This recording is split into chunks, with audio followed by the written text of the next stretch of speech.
Welcome to the Armani Talks YouTube channel, the #1 YouTube channel for you to level up your communication skills, learn the art of public speaking, social skills, and personal branding to take your message to the world. For today's episode, we're entering the world of personal branding, and I'm going to be teaching you the art of self-education. Personal branding and self-education, they're two completely different things. What do they have in common? Well, I can give you an example. Imagine that you're thinking about starting a podcast. Well, new podcasters, one of the biggest questions that they have is, well, what do I talk about? Well, here's an idea. How about you talk about something that you are delving into the world of and self-educating yourself on? Then you'll have conceptual and practical insights to share. Wouldn't that be a lovely podcast episode? I think so. But here's the thing. For you to understand what self-education is, you have to first realize what it isn't. What it isn't is simply picking up a book, reading it, and finding new ways to regurgitate that information to create episodes on. Does that sound like fun to you? Because a podcast, it's a creative endeavor. This strategy, it may work short-term, but it's not going to work long-term because anything that is a creative endeavor, it is fueled by fun. Ask any artist you know. Ask them when was the best time that they were creating their art. Very few of them are going to say, when I was thinking a lot, when I was really forcing it. Instead, what most of them are going to say is, when I wasn't thinking a lot, when I was able to still the mind and all the art was able to flow out. The art is able to flow out when you are having fun. Self-education is a form of art. If you're someone who finds learning to be very boring, if you find it to be like work, that means you're not doing it correctly. In today's video, I'm going to share a lot of practical insights on how to fix that, on how to make self-education a very fun process so you continue to do it for the rest of your life. Today's video is going to be broken down into 3 different components.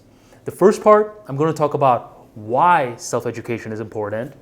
The second part, I'm going to be talking about whether or not anyone can become a lifelong learner. And for the final part, I'm going to talk about a very easy 3-step framework that you can apply in order to level up your mentality. If you're excited for today's episode, make sure you drop a like right down below, and let's begin. Why is self-education so important? Well, in a nutshell, it's so important because the world around us is constantly changing. And it was Eric Hoffer who stated that in times of change, it is the learners who will inherit the world, and it will be the learned who are beautifully equipped to deal with a world that no longer exists. You have seen with the whole coronavirus thing how quickly the world can change and spin on its axis and just stop. You've seen it firsthand. And it's going to constantly happen. Stuff that we think are going to stay predictable in 10 years, who knows if it'll even be like that a month from now? We never fully know. I mean, think about a lot of industries where change has happened so rapidly in such a short amount of time. It wasn't too long ago when I would look in my wallet and I would have actual dollar bills, I would have coins. Nowadays, a lot of the ways that I deal with money is completely digital, and you may relate with it too. So money ended up turning from matter into energy. It went from being slow to the speed of light. Same with communication. Back in the days, if I wanted to get my message out there to the world, that means I had to book a whole bunch of plane tickets, I would have to book a whole bunch of hotels, and I would have to spend a lot of time. But nowadays, all I need to do is get a camera, record myself, and upload the videos onto YouTube. And just like that, the message gets out there at the speed of light, and I get my time back. So there's different industries that are constantly growing up, constantly evolving, and constantly changing. If you are someone who is fixed in their ways, then you are going to be falling behind. We all know someone like that. We know someone who graduated from high school, got their bachelor's degree, but wait, there's more. They also got a master's degree, and they think they have it all figured out. They don't. Because when you think you have it all figured out, your mind closes. The philosophy of the lifelong learner is to have a humble attitude where you start realizing that all the information out there, you don't know half of it. You don't even know a speck of it.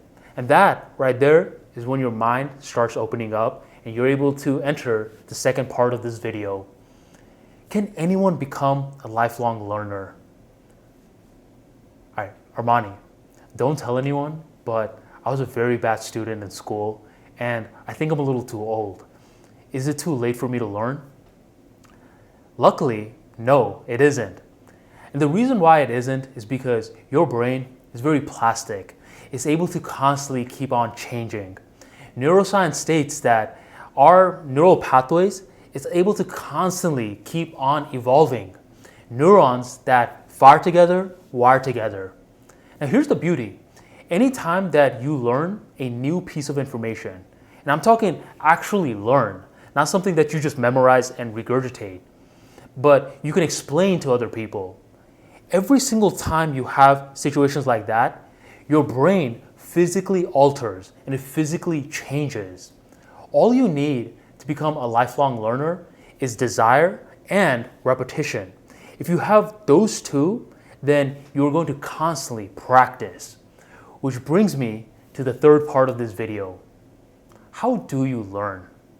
There's so many different frameworks out there, and you are more than welcome to find a framework that works for you. But for me, it's very simple. And I always like to keep things simple because if it's not simple, that means there's something wrong. That means I'm too much on the surface level. I gotta dig even deeper until I get down to the fundamentals. For me, it's a very easy 3-step framework. Level 1, find out what you want to learn.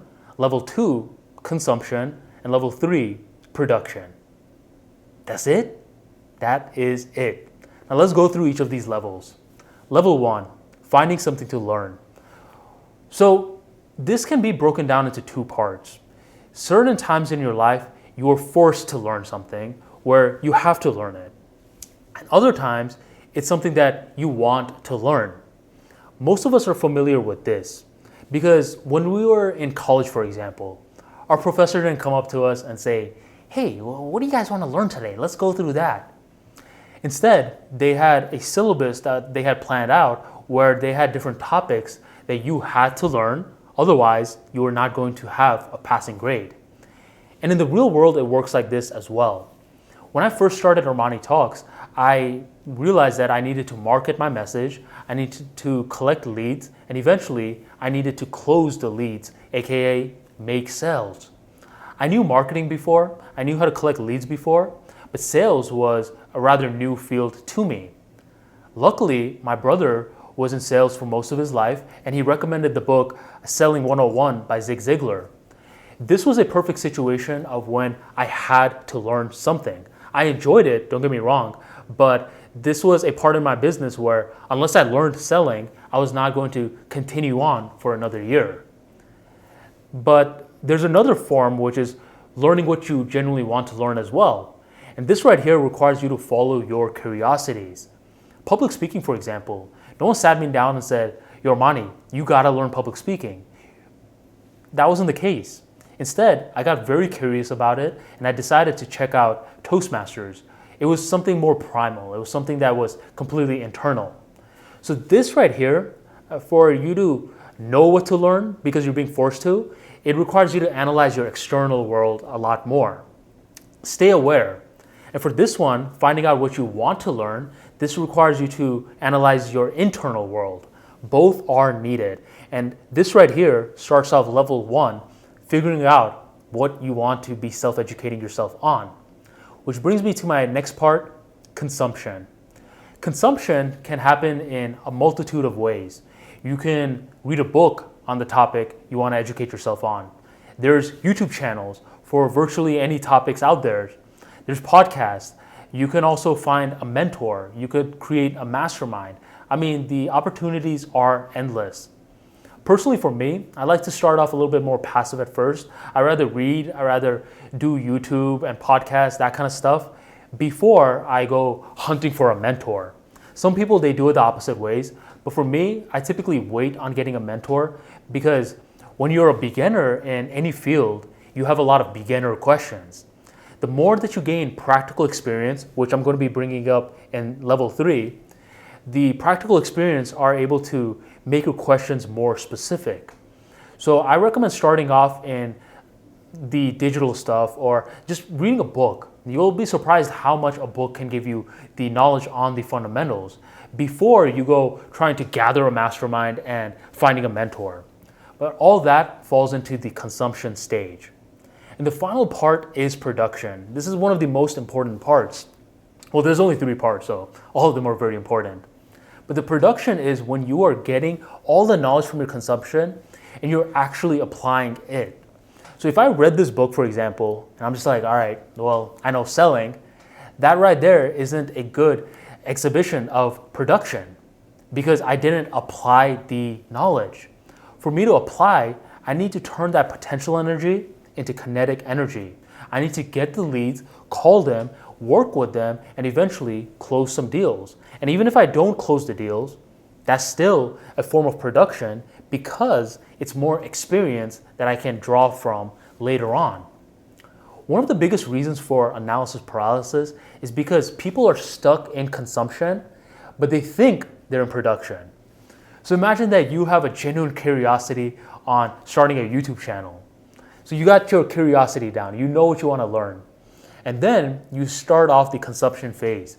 You start consuming videos on how to start a YouTube channel. And you start consuming and consuming and consuming so much to a point where you start thinking that you're producing. I see you after 1 month of you consuming videos and I'm like, yo, how's the YouTube channel going? Yo, man, I'm putting in a lot of work. Yeah? How many videos do you have up? None, bro. I'm putting in a lot of work by learning and learning and learning. Well, that right there isn't you producing. That right there is you simply learning. You eventually got to put on your big boy pants and get to the production stage because this is where the practical insights happen. This is when you start to actually change your existence. Your neural pathways start to wire and fire to different degrees where you can share practical insights. You start to evolve as a person.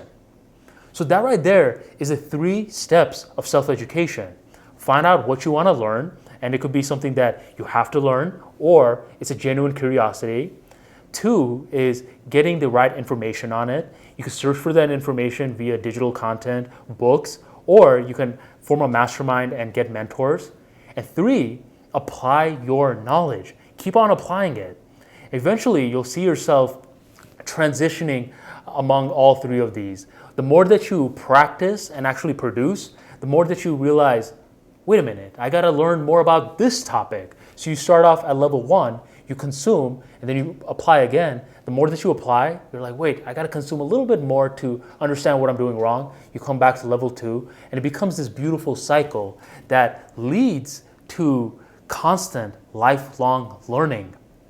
The beauty about knowledge is that it compounds over time. So it's not like you learn it and it's just done. It goes like boom, boom, boom, boom, boom, boom. And eventually, the more knowledge that you have and the more experience that you have, the more creative that you become. You start connecting different worlds together, worlds that you thought there was no connection in. You're able to see patterns. And that right there is when you start producing a lot of practical insights that most people haven't even considered. Because creativity isn't just about having that random aha light bulb moment. It's not just about idea generation. Instead, it's more about idea connection. You're connecting different worlds together to a point where it leads to a new idea, aka idea generation. So level up, start learning. And if you're thinking about what you're going to talk about in your personal brand, here you have it. Everything that I talk about in Armani Talks is stuff that I have genuinely learned, I've genuinely applied, and now I share it via storytelling format. And you can follow the same formula as well, whether it's on blogs, YouTube, writing your own book, etc. But you need to follow the 3 levels. You got to spot what you want to learn, you got to consume, and you have to apply. This is so important. Do not just get stuck in these 2. Make sure you finish the job. That's what self-education is all about. It is to draw out what was already existing within. We have a lot of knowledge. Now it's time to level up and start applying it so we can start teaching and sharing our message with the world. If you want more practical insights into the world of communication skills, I'm going to have some resources in the description box right down below, so be sure to check those out. Thank you for joining the Armani Talks YouTube channel, and I'll catch you on the next episode.